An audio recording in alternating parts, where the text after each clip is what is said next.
జయసింగ్ గారు అభ్యర్థులు ఏదైతే కోరుకున్నారో అదే తీర్పు వచ్చింది, అదే జరిగిందని సంబరం చేసుకుంటూ ఉన్న పరిస్థితుల్లో టీజీపీఎస్సీ మళ్ళీ డివిజన్ బెంచ్కి ఒకవేళ వెళితే కనుక ఏం జరిగే అవకాశం ఉంది? అప్పుడు కూడా ఈ సింగిల్ బెంచ్లో వచ్చిన తీర్పు రకంగా ఆ విధంగానే మీకు అనుకూలంగా తీర్పు వచ్చే అవకాశం ఉందంటారా? సార్, మనకు సింగిల్ బెంచ్ లో కూడా వచ్చిన తీర్పు చాలా ఎలాబొరేటివ్ తీర్పు సార్. దాంట్లో ఏంటంటే ఫస్ట్ మనకు రివాల్యుయేషన్, మాన్యువల్ ఎవాల్యుయేషన్, మోడరేషన్ లేదా క్యాన్సిల్, తర్వాత remains to the qualified films qualified candidates. So ఇది ఒక 4 డైరెక్షన్స్ ఇచ్చారు మనకు ఆనరబుల్ హైకోర్టు జడ్జి గారు. సో మనకి ఇక్కడ ఏంటంటే టీజీపీఎస్సీ కనుక డివిజన్ బెంచ్ కి వెళ్తే మనకు ఇక్కడ ఏ రెమెడీ అయితే కోరుతుందో ఆ రెమెడీ అంతా మనకి ఇక్కడే అవైలబిలిటీ ఉంది సార్. మనకు జడ్జి గారు ఆ రెమెడీ ఏదైతే కావాలో అదంతా ఉంది. ఒకటే ఆప్షన్ టీజీపీఎస్సీ అడిగేది ఏంటంటే ఆ వర్డిక్ట్ ని క్యాన్సిల్ చేయమని అడగాలి.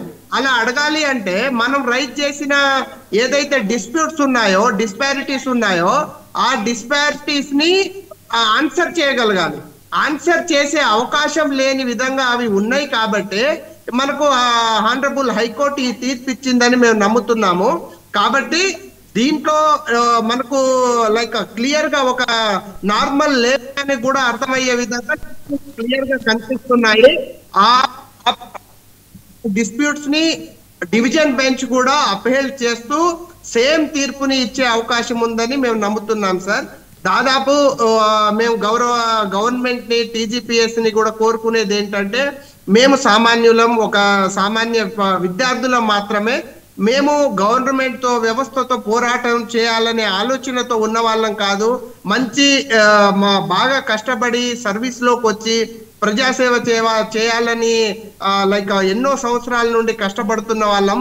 కాబట్టి ఇది మాకు గవర్నమెంట్ కి, టీజీపీఎస్ కి, విద్యార్థులకు కన్ఫ్రంటేషన్ గా మేము చూడట్లేదు. We are fighting for the fair process. So ఆ ఫెయిర్ ప్రాసెస్ ని ఒక ఆనరబుల్ హైకోర్టు మనకు లోపం జరిగిందని చెప్పింది కాబట్టి ఆ తీర్పుని గౌరవిస్తూ దానికి ఏమే అవకాశాలు మీకు గవర్నమెంట్ కి, టీజీపీఎస్ కి అన్ని అవకాశాలు ఇచ్చారు. మీరు రీమెయిన్స్ కండక్ట్ చేయండి, రీవాల్యుయేషన్ కండక్ట్ చేయండి, మోడరేషన్ అప్లై చేయండి. అవకాశం అంతా మీ చేతిలో ఉంది కాబట్టి ఒక నిర్ణయం తీసుకొని అది కూడా లార్జర్ సెక్షన్ ఆఫ్ పీపుల్ కి, స్టూడెంట్స్ కి, విద్యార్థులందరికీ కూడా న్యాయంగా అనిపించేలా ఒక నిర్ణయం తీసుకోండి. ఆప్షన్స్ లో ఏదో ఒకటి తీసుకొని మాకు న్యాయం చేయాల్సిందిగా, ఫెయిర్ గా ఎగ్జామ్ కండక్ట్ చేయాల్సిందిగా కోరుతున్నాం సార్. సో డివిజన్ బెంచ్ కూడా ఈ ధర్మానికి, న్యాయానికి అనుగుణంగానే ఉంటుందని మేము నమ్ముతున్నాం సార్. రైట్, జయసింగ్ గారు. ఓకే, ఎంజీరావు గారు, జయసింగ్ గారి అభిప్రాయం విన్నారు కదా, ఆయన విష్ కూడా చూశారు, మీరు విన్నారు. ఓకే, అంటే సింగిల్ బెంచ్ తీర్పు ఇది. డివిజన్ బెంచ్కి ఇస్తే ప్రభుత్వం టీజీపీఎస్సీ డివిజన్ బెంచ్కి వెళితే కనుక ఎటువంటి తీర్పు వచ్చే అవకాశం ఉందంటారు? ఇటువంటి తీర్పు వచ్చే అవకాశం ఉంది? ఎస్ అండి. ఇప్పుడు టీజీపీఎస్సీ నుంచి కానీ ప్రభుత్వం నుంచి కానీ రెస్పాన్స్ ఎలా ఉందంటే, ఈ సింగిల్ జడ్జి గారు ఇచ్చిన తీర్పు మీద మళ్ళీ మేము డివిజన్ బెంచ్కి వెళ్తున్నాం అనేది మనకి రెస్పాన్స్ ఆల్రెడీ వచ్చేసింది. కాబట్టి సింగిల్ జడ్జి గారు ఇచ్చిన తీర్పు మీద గవర్నమెంట్ అటు ముఖ్యంగా తెలంగాణ పబ్లిక్ సర్వీస్ కమిషన్ వెళుతుంది. మరి డివిజన్ బెంచ్లో ఇప్పుడు సింగారు చెప్పినట్టు డివిజన్ బెంచ్కి వెళ్ళినా నేను ఒకటి చెప్తున్నా, జూలై 7న మొత్తం వాద ప్రతివాదనలు ముగిసిన తర్వాత జూలై 7వ తారీఖు నుంచి జస్టిస్ నామవరపు రాజేశ్వరరావు గారు అద్భుతంగా దాన్ని స్టడీ చేసి, అప్పుడు కూడా వాద ప్రతివాదనలు జరిగేటప్పుడు ఒకరోజు 9 అయ్యి 8 అయ్యి ఒక అద్భుతంగా ఒక పేషెన్స్గా అన్ని వాదనలు విన్నారు. తెలంగాణ పబ్లిక్ సర్వీస్ కమిషన్కి ఆయన ఎంత అయితే ఛాన్స్ ఇవ్వాలో, అవసరమైతే ఎన్ని రోజులైనా తీసుకోండి, నాకు ఇవ్వండి ప్రతిస్పందన అని ఆయన అడిగిన విధానం, ఇక్కడ అభ్యర్థుల నుంచి ఆయన తీసుకున్న విధానం, మీడియాని అన్నిటిని ఫాలో అయ్యి ఒక అద్భుతంగా ఆయన కూర్చుని చేశారు. ఇప్పుడు ఇన్ని నెలలు ఎందుకు తీసుకున్నారంటే చాలా మెటిక్యులస్గా, చాలా జాగ్రత్తగా 200 పేజీల వరకు ఆయన తీర్పు రాసినట్టు ఉంది. అంటే ఇప్పుడు సింగర్గా చెప్పినట్టు చాలా ఎలాబొరేటివ్గా, చాలా ఎల్యూసిడేషన్ ప్రాసెస్, విశదీకరణతో, ఎక్స్ప్లెనేషన్తో కావాల్సిన ఎవిడెన్స్ అన్నీ పెట్టి ఒక అద్భుతమైన తీర్పుని వెలువరించారు అనేది మనకు అవగతం అవుతుంది. ఇప్పుడు డివిజన్ బెంచ్కి వెళ్ళిన 90% అంటే 99% the same verdict May continue. తర్వాత డివిజన్ బెంచ్ నుంచి తర్వాత సుప్రీంకోర్ట్ ఆఫ్ ఇండియాకి వెళ్ళినా నెక్స్ట్ దానికే ఆటోమేటిక్గా వెళ్ళిపోతుంది. అక్కడికి వెళ్ళినా ఇదే తీర్పు కంటిన్యూ అయ్యే అవకాశం ఉంది. ఎందుకంటే చాలా డిస్క్రిపెన్సీస్ అనేది చాలా విజిబుల్గా పాల్పబుల్గా మనకి కనిపిస్తున్నాయి అనేది తెలుస్తుంది. విద్యార్థులు తీసిన డేటాలో కూడా పక్క నెంబర్లు రావడం ఏంటంటే చాలా ఏజ్ డిస్క్రిమినేషన్ జరగడం ఏంటి, తెలుగు మీడియానికి ఎంత అన్యాయం జరగడం ఏంటి, అసలు ఎవాల్యుయేషన్ ప్రాసెస్ 3 మీడియాలు ఉన్నాయి, ఉర్దూ, తెలుగు, ఇంగ్లీష్ మీడియం ఉంటే 3 మీడియాలకి సంబంధించిన ఎక్స్పర్టైజ్ ఎవాల్యుయేషన్ ప్రాసెస్కి పెట్టాలి కదా, అది పెట్టకపోవడం అనేది ఇక్కడ రాంగ్ కదండి, చాలా డెడ్ రాంగ్. సో అది బిగ్గెస్ట్ ఎవిడెన్స్ అవుతుంది. అంత హరీబెరీగా అంటే కేవలం 3 నెలల్లోనే అంటే మొత్తం ఎగ్జామినేషన్ అక్టోబర్ 21 నుంచి అక్టోబర్ 27కి ముగిస్తే నవంబర్ 1 నుంచి ఎవాల్యుయేషన్ ప్రాసెస్ పెడితే జనవరి 31 నాటికి కంప్లీట్ అయిందని టీజీపీఎస్సీ ఇచ్చిన సర్వే మనకి రిప్లైలో తెలిసింది. అంటే కేవలం 3 నెలల వ్యవధిలో సెలవులన్నీ తీసేస్తే మొత్తం 90 రోజుల్లో సెలవులు తీస్తే ఒకవేళ సెలవులు ఇంక్లూడ్ చేసిన 90 రోజుల్లో కేవలం మొత్తం టీజీపీఎస్సీ పెట్టిన 100 అంటే చాలా తక్కువ పెట్టింది. వాళ్ళందరికీ ఎన్ని పేపర్లు అంటే రోజుకి 100 పేపర్లు ఎవాల్యుయేషన్ చేశారు. It can possible. ఒక మానవ మాతృడికి అన్ని పేపర్లు ఎవాల్యుయేషన్ ఎలా చేస్తారు? అసలు ర్యాండమైజేషన్ లేదు, స్టాండర్డైజేషన్ లేదు, ఏమీ లేదు. So according to Union Public service Commission evaluation process చేస్తే ఎలా జరిగిద్దో TGPSC miserably failed when compared with Union Public service commission.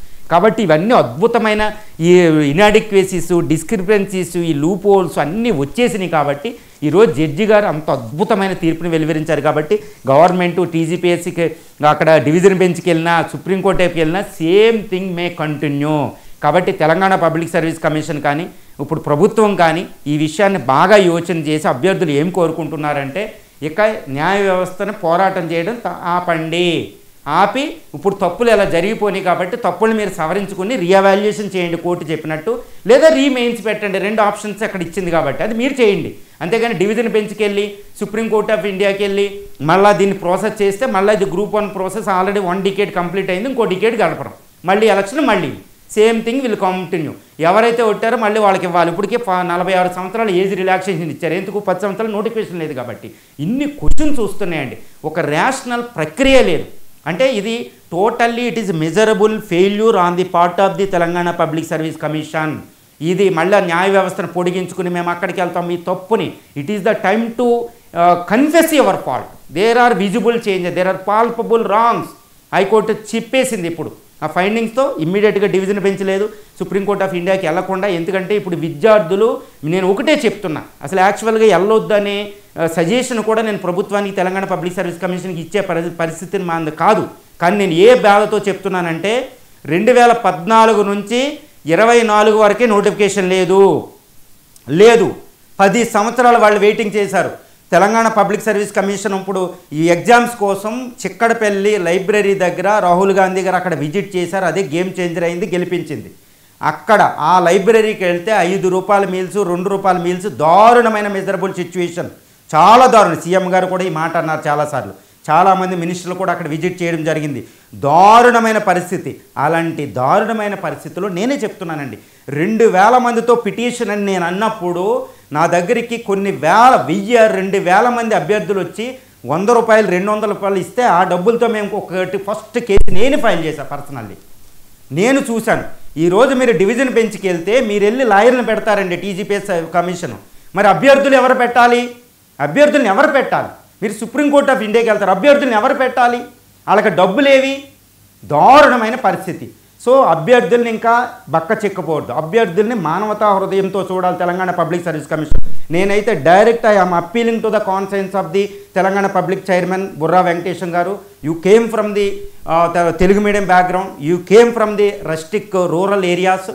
Okay, అలాంటి ఫ్యామిలీ నుంచి వచ్చి ఇక్కడ నుంచి వచ్చి ఈరోజు కాళోజీ తెలుగు భాషా దినోత్సవం రోజున నామవరపు రాజేశ్వరరావు గారు ఇచ్చిన ఒక తీర్పు తెలంగాణ చరిత్రలో ఉండబోయేది. తెలంగాణ చరిత్రకి మూలం తెలంగాణ భాష. ఆ భాషని అక్కడ దారుణంగా సప్రెస్ చేయడం జరిగింది.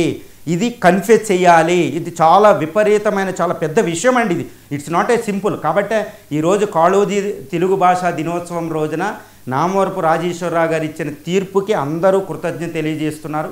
ఆ తీర్పుని గౌరవించాలి. 202 పేజీలు డివిజన్ బెంచ్కి వెళ్ళే అర్హత constitutionally according to the constitution, according to Telangana సంస్కృతి ప్రకారం లేదు. You have to confess fault, you have to get resign అంటే ఇమీడియట్లీ. చేసి డివిజన్ బెంచ్గా తప్పు ఒప్పుకుని రీ ఎగ్జామ్ పెట్టండి. ఎందుకంటే people are not believing in the examination process so far conducted by the Telangana public service commission. నేను Telangana I'm not find fault with the Telangana public service, but those who are running the Telangana public service commission they did wrong, absolutely they did wrong.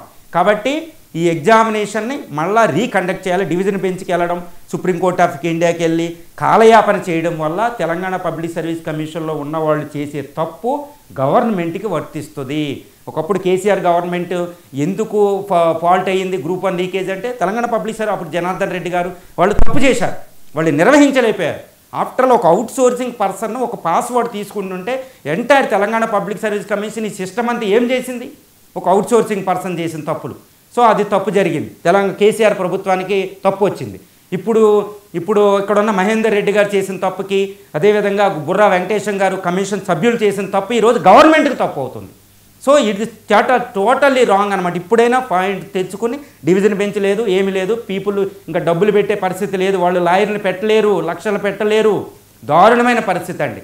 కాబట్టి division బెంచ్కి వెళ్ళొద్దని నేను గవర్నమెంట్ని వేడుకుంటున్నానండి. బుర్రా వెంకటేశం గారు resign చేసి కొత్త అభ్యర్థులు మంచి వాళ్ళు ఉన్నారు, చాలా అర్హతలు ఉన్నవాళ్ళు, వాళ్ళు వస్తే చాలా సంతోషం.